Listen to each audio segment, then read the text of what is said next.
Hello and welcome to knowledge zone channel. आज 12 दिसंबर के दिन हम डिस्कस करेंगे पीआईबी के इम्पॉर्टेंट न्यूज़ को। इससे पहले अगर आपने मेरे चैनल को सब्सक्राइब नहीं किया है तो प्लीज़ मेरे चैनल को सब्सक्राइब करें। लेक्चर पसंद आता है तो लाइक करें, शेयर करें, अदरवाइज डिसलाइक करें। चलिए डिस्कशन स्टार्ट करते हैं। पहली न्यूज़ है स्कैमम जनरथनामी के बारे में। देखिए, एक न्यू स्पीसीज फाउंड की गई है मुरेन ग्रास की, जिसको कि जेनस स्कैमम भी कहा जाता है। तो इसकी एक इकोलॉजिकल और इकोनॉमिक इम्पॉर्टेंस है।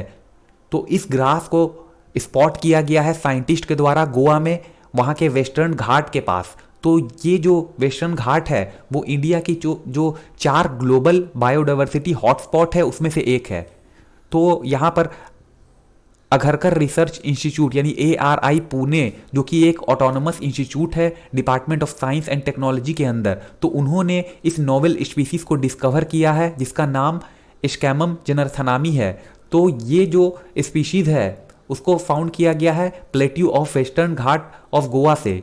इस स्पीशीज का नाम देखिए स्कैमम जनरथनामी क्यों दिया गया है। देखिए, एक प्रोफेसर थे MK जनरथानम, जो कि बॉटनी के फील्ड में प्रोफेसर थे गोवा यूनिवर्सिटी के अंदर, तो उनके नाम पे इसका नाम पड़ा है स्कैमम जनरथनामी। देखिए, उनका जो कंट्रीब्यूशन था इंडियन ग्रास टैक्सोनॉमी और documentation of floristic diversity of Goa में, तो वो काफ़ी ज़्यादा था। ग्रास टैक्सोनॉमी यानी कि जो भी ग्रास है उसका किस तरह से वर्गीकरण किया जाए, उसकी जो डॉक्यूमेंटेशन उन्होंने की थी, उसके लिए यहाँ पर उनके ऑनर दिया गया है और इस ग्रास का नाम स्कैमम जनरथनामी रखा गया है। देखिए, ये जो ग्रास है ये लो एल्टीट्यूड लैटेरिटिक प्लेट्यू में ग्रो होता है, जो कि भगवान महावीर नेशनल पार्क गोवा के आउटस्कर्ट में है, यानी कि उसके सरहद कह सकते हैं या फिर उसके बाहरी इलाके में है। तो ये स्पीशीज जो है उसकी जो लिविंग जो कंडीशन है वो काफ़ी हार्श कंडीशन में भी ये स्पीशीज सर्वाइव कर सकती है। इसके अलावा जो न्यूट्रिएंट की अवेलेबिलिटी है वो भी इसको ज़्यादा नहीं चाहिए। लो न्यूट्रिएंट अवेलेबिलिटी में ही ये ग्रास ग्रो कर जाती है और ये हर मॉनसून में ब्लॉसम करती है, यानी कि हर मॉनसून में इस तरह की घास खिलती है। अब कुछ इंपॉर्टेंट इंफॉर्मेशन है इस ग्रास के बारे में, उसको जान लेते हैं। देखिए, अगर ग्लोबल लेवल पे बात की जाए तो इसके 85 स्पीसीज हैं जिसको अभी तक फाउंड किया जा सका है, जिसमें से कि 61 स्पीसीज ऐसी है जिसको कि एक्सक्लूसिवली इंडिया के अंदर इसको फाउंड किया जाता है, यानी कि इंडिया के अंदर इसके 61 स्पीशीज पाए जाते हैं। इसके अलावा वेस्टर्न घाट जो है वहाँ पर इसके 40 स्पीशीज हैं, जो कि हाईएस्ट कॉन्सेंट्रेशन है इस जेनस के। अगली न्यूज़ है ड्राफ्ट इंडियन पोर्ट बिल 2020 के बारे में। देखिए, इस बिल को इशू किया गया है पब्लिक कंसल्टेशन के लिए। तो यहाँ पर ministry of port shipping and waterways ने सर्कुलेट किया है draft of Indian ports bill 2020 को पब्लिक कंसल्टेशन के लिए, जिसके बाद जो इंडियन पोर्ट एक्ट 1908 है उसको यहाँ पर रिपील कर दिया जाएगा और इस नए बिल से रिप्लेस किया जाएगा। तो ये जो ड्राफ्ट इंडियन पोर्ट बिल 2020 है इसके लाने के बाद यहाँ पर स्ट्रक्चर ग्रोथ और सस्टेनेबल डेवलपमेंट जो है पोर्ट की वो इनेबल हो जाएगी। इसके अलावा जो इन्वेस्टमेंट है उसको भी अट्रैक्ट किया जा सकेगा पोर्ट सेक्टर में, ताकि जो भी इंडियन कोस्ट लाइन है उसकी ऑप्टिमम यूटिलाइजेशन की जा सके bye effective administration and management of port के थ्रू। तो यहाँ पर जो प्रपोज्ड बिल है वो यहाँ पर एक मेजर प्रोवाइड करेगा कि किस तरह के मेजर्स लिए जा सकते हैं ताकि जो पोर्ट हैं उनकी कंजर्वेशन की जा सके, और जो भी प्रिवेलेंट सिचुएशन है with respect to high number of non operational port, तो उसके रिस्पेक्ट में किस तरह से ये जो पोर्ट्स हैं उनका कंजर्वेशन किया जा सके। इसके अलावा ये फर्दर जो इन्वेस्टमेंट है उसको इंश्योर करेगी कि ज़्यादा से ज़्यादा इन्वेस्टमेंट की जाए Indian maritime and port sector में। तो यहाँ पर इसके थ्रू इम्प्रूव कम्प्रिहेंसिव और रेगुलेटरी फ्रेमवर्क को क्रिएट किया जा सकेगा, ताकि जो भी न्यू पोर्ट्स है उसको क्रिएट किया जा सके और जो एग्जिस्टिंग पोर्ट है उसकी मैनेजमेंट की जा सके। इसके अलावा ये जो बिल है इसके आने से जो इन्वायरमेंट है ग्रोथ और सस्टेनेबल डेवलपमेंट का पोर्ट सेक्टर के फील्ड में इंडिया में, उसको भी यहाँ पर क्रिएट किया जा सकेगा। जो भी मेथड यहाँ पर उसके लिए दिखाए गए हैं उसके थ्रू, तो यहाँ पर जो मेथड है उसमें कहा गया है कि यहाँ पर एक मेरीटाइम पोर्ट रेगुलेटरी अथॉरिटी को कॉन्स्टिट्यूट किया जाएगा। इसके अलावा नेशनल पोर्ट पॉलिसी का फॉर्मुलेशन किया जाएगा और नेशनल पोर्ट प्लान तैयार किया जाएगा जो भी कोस्टल स्टेट गवर्नमेंट है उनकी कंसल्टेशन के थ्रू। इसके अलावा जो भी स्टेट मेरीटाइम बोर्ड्स है और जो भी अदर स्टेक होल्डर हैं उनकी भी कंसल्टेशन यहाँ पर ली जाएगी। इसके अलावा स्पेशल एडजुडिकेटरी ट्रिब्यूनल्स को भी यहाँ पर फॉर्मुलेट किया जाएगा, जिसमें कि maritime port tribunal, maritime port appellate tribunal, ताकि यहाँ पर जो भी एंटी कम्पिटिटिव प्रैक्टिसेस हैं उनको कर्ब किया सके, रोका जा सके पोर्ट सेक्टर में, ताकि यहाँ पर एफोर्डेबल ग्रीवांस रिड्रेसल मैकेनिज्म को लाया जा सके। इसके अलावा जो अप टू डेट प्रोविजन है इस बिल के अंदर वो यहाँ पर safety, security, pollution control, performance standard और सस्टेनेबिलिटी जो है पोर्ट की उसको इंश्योर करेंगे। इसके अलावा ये बिल इंश्योर करेगा कि किस तरह से अप टू डेट कन्वेंशन या प्रोटोकॉल जो है पोर्ट के अंदर उसको यहाँ पर सुटेबली इनकॉर्पोरेट किया जा सके। इसके अलावा जो मरीन सेफ्टी और सिक्योरिटी है उसको प्रमोट करना ट्रू सेंस में किस तरह से है वो इस बिल के थ्रू यहाँ पर इंश्योर किया जाएगा। इसके अलावा जो भी गैप्स है साइंटिफिक डेवलपमेंट करने में पोर्ट की, तो जो वो गैप है इसको भी इस बिल के थ्रू यहाँ पर फिलअप कर दिया जाएगा। तो ये जो बिल है ये एक तरह से अपॉर्चुनिटीज़ को इंक्रीज करेगा पब्लिक और प्राइवेट इन्वेस्टमेंट में, जो कि इंडियन मेरीटाइम और पोर्ट सेक्टर के लिए यहाँ पर जो एक बैरियर के तौर पे काम कर रही है उसको ये एक तरह से समाप्त करने का काम करेगा और ईज ऑफ डूइंग बिजनेस को इन्हेंस करेगा, जिससे कि एक बेहतर आयाम जो खुल सकेगा। जो भी डोमेस्टिक इन्वेस्टमेंट है, जो भी डोमेस्टिक इन्वेस्टमेंट क्लाइमेट है मेरीटाइम सेक्टर के अंदर, तो उसको यहाँ पर से उसका एक रास्ता खोलेगा। और जो हमारी गवर्नमेंट का जो इनिशिएटिव है आत्मनिर्भर भारत का, तो उसके लिए भी ये एक अच्छा कदम बताया जा रहा है।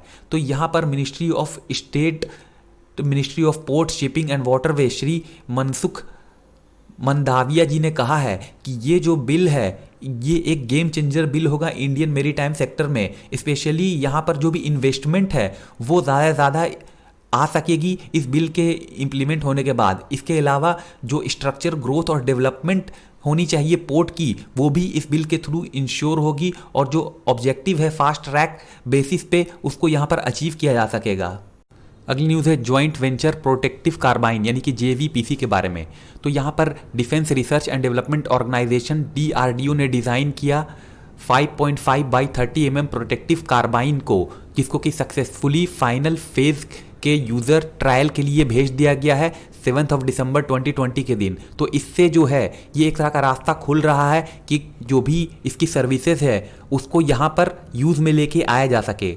देखिए JVPC जो है वो एक gas operated semi bull popup automatic weapon है, जिसमें कि मोर देन 700 RPM रेट से ये फायर करता है, यानी कि इसकी जो फायरिंग रेट है वो 700 रिवोल्यूशन पर मिनट है। इसके अलावा जो इफेक्टिव रेंज है इस कार्बाइन की वो मोर देन 100 मीटर है, और इसकी अगर वेट की बात की जाए तो ये 3 kg वेट का है। इसके अलावा वेरियस फीचर्स हैं इसमें, जैसे कि इसकी रिलायबिलिटी बहुत अच्छी है, जो रिक्वाइलिंग है इसमें वो काफ़ी कम है।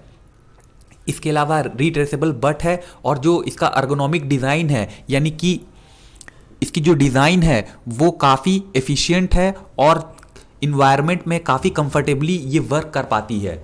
इसके अलावा सिंगल हैंड फायरिंग कैपेबिलिटी और मल्टीपल रेल्स इसके अंदर मौजूद हैं।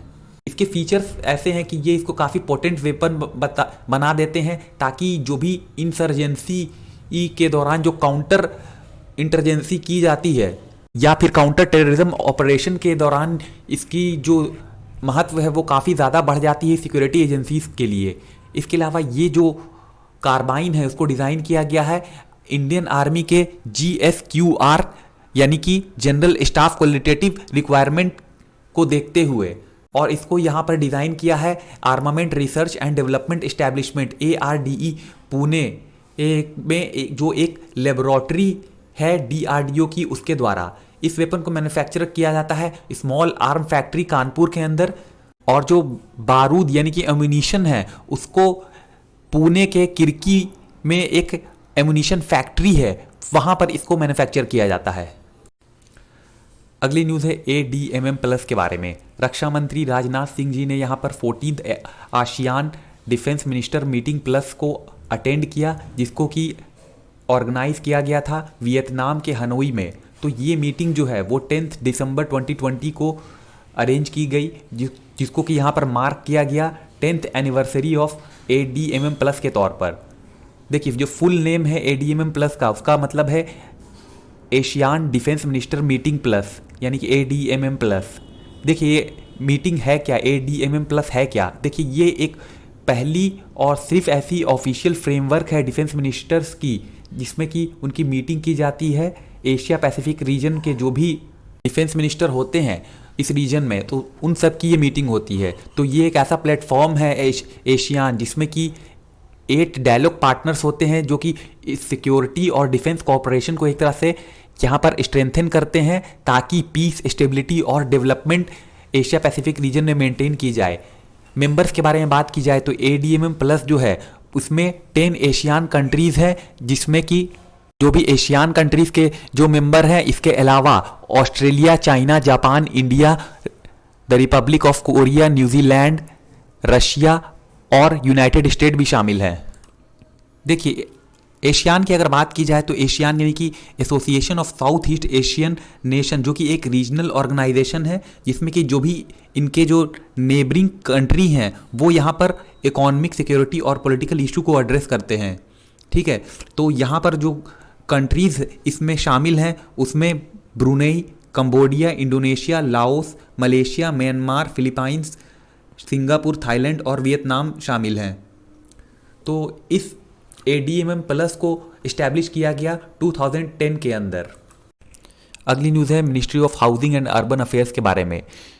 श्री दुर्गा शंकर मिश्रा जी जो कि सेक्रेटरी हैं ministry of housing and urban affairs के, तो उन्होंने यहाँ पर एक प्रोग्राम को लॉन्च किया है जिसमें कि सोशियो इकोनॉमिक प्रोफाइलिंग की जाएगी PM स्वनिधि बेनिफिशियरी और उनके फैमिली की। तो यहाँ पर जो एडिशनल कंपोनेंट है PM स्वनिधि स्कीम में, इसमें जो रिप्रेजेंटेटिव होंगे वो होंगे सेंट्रल मिनिस्ट्री और जो भी स्टेट ऑफिशियल्स हैं उनके। तो यहाँ पर जो भी स्वनिधि बेनिफिशियरी हैं उनके और उनके फैमिली मेंबर्स की यहाँ पर कंप्लीट प्रोफाइल प्रिपेयर की जाएगी, जो कि बेस्ड होगी प्रोफाइल डेटा और किस तरह की बेनिफिट है, जो वेरियस एलिजिबल सेंट्रल स्कीम है तो उसको किस तरह से इनको ये स्कीम की बेनिफिट मिल रही है, उस आधार पर इनकी एक प्रोफाइल तैयार की जाएगी ताकि इनका होलिस्टिक सोशियो इकोनॉमिक अपलिफ्टमेंट किया जा सके।